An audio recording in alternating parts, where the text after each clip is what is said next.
I want this guy to be just the high res, just bake it in there.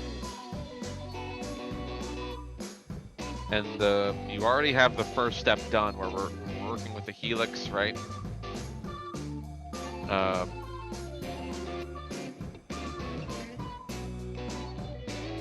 Increase the coils up quite a bit. Play with the height here.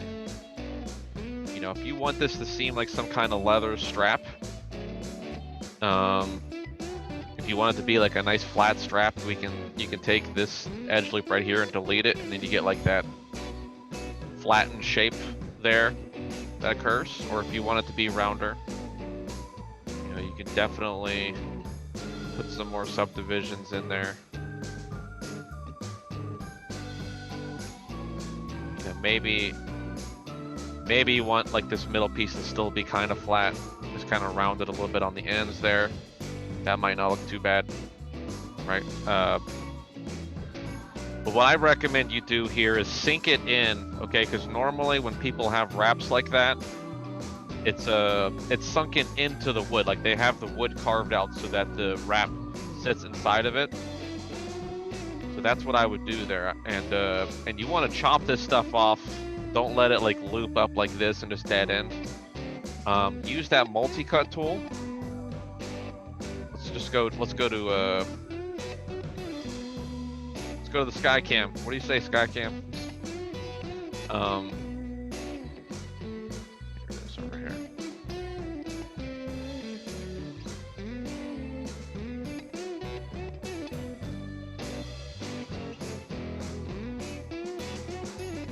Here, let me enlarge this so I can line it up with a grid here.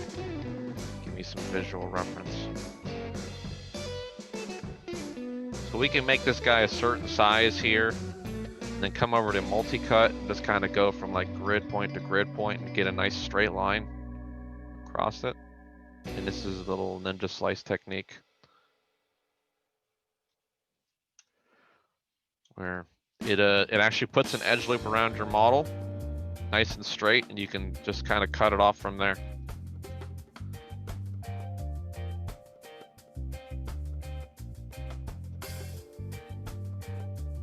Isolate this guy out. But we see our little ninja slice there. It will actually select as a full edge loop, so I could just use detach and just sever this guy off like that. Same thing here. Sever this guy off. This should open you up to actually be able to delete the interior too, which might help you out a little bit. I don't know. No, it's still kind of attached by something.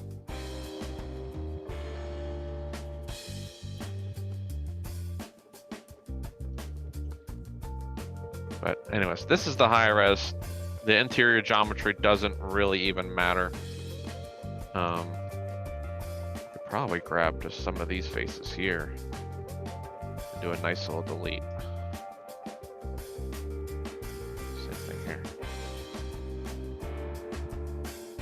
There we go, that detached it all. Now I got rid of all that interior.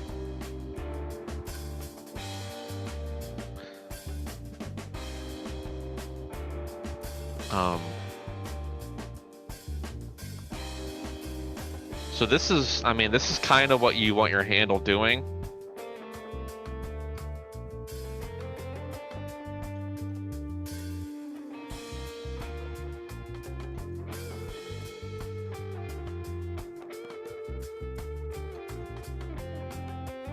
Something kind of like this, because, you know, wood is normally, they're usually going to cave that wood in a little bit so the wrap stays. You know, maybe make it a little bit thinner so it's a little bit less visible.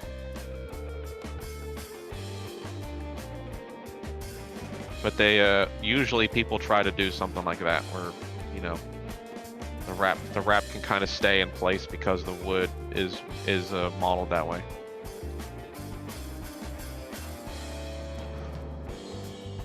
And if this guy needs to be like an oval shape at some point too, then, you know, now I can come in here and do the little more of an oval shape grip to it. by scaling it all together. You know, I'd say something like that is probably where I would go with it. If you have the reference for it, honestly, because the reference is going to be key. If that's not how they traditionally do things like that, then it's going to look kind of weird. And this, I'm pretty sure this is not wrapping on this thing. Like that's probably just cuts in the wood to give you friction to grab onto it. If that's your story element is to do that, then it's fine with me. Have reference for what material you're using, okay? Because if this is supposed to be leather, you probably want these guys to be a lot bigger, and you want them to be flatter so they're more flat straps. If this is supposed to be rope, that might be reasonable for a proportion on rope. Okay. And I've had a lot of questions on bevels for the game res. Yes, I do want everybody to do bevels on the game res. Again, if you look at these shapes, and if I soften this model out, which I want all of you guys softening, a lot of errors there on that, right? There's a lot of those shadow errors are really, you know, causing this model to look pretty nasty. So you got to take those 90 plus degree angles, and at least put like one. You know, you probably want to do this operation together so they have like the same bevel.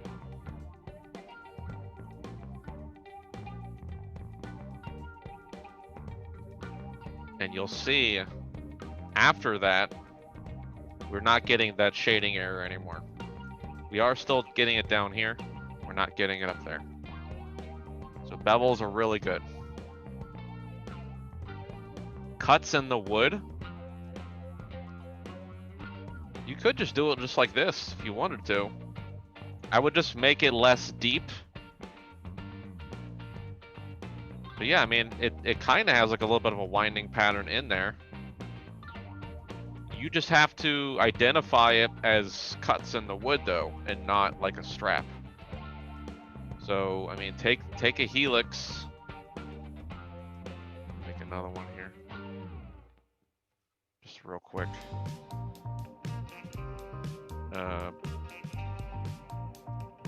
If I was doing like flat wood with cuts in it, you know, probably not as much.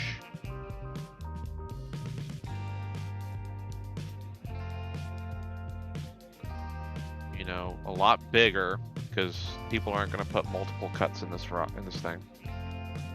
Delete the edges, and probably, you know, I'd probably bevel a lot of this.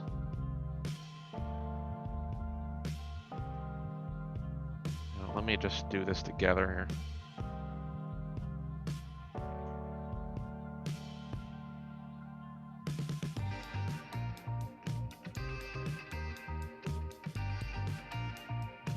Something like that could be interpreted as cuts in the wood if you're doing it the right way. And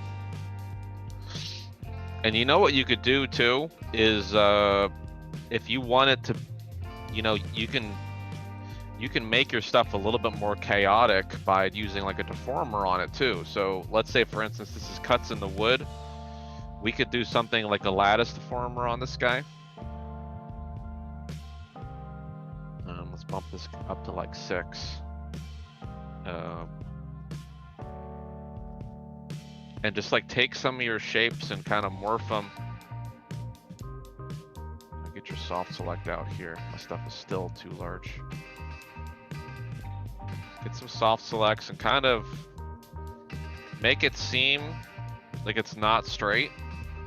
You know, you probably want some more control over your models, and maybe, you know, more divisions on that lattice deformer there. But if you want those cuts to not be so straight and to look more organic, then you can control that and do cuts in the wood instead. And the material that you put on that model is going to be very important too. So you're going to want to make sure that you like bake a good curvature map on this thing, so you're getting edge wear, and you can kind of get some of those shapes in there. But yeah, I mean, you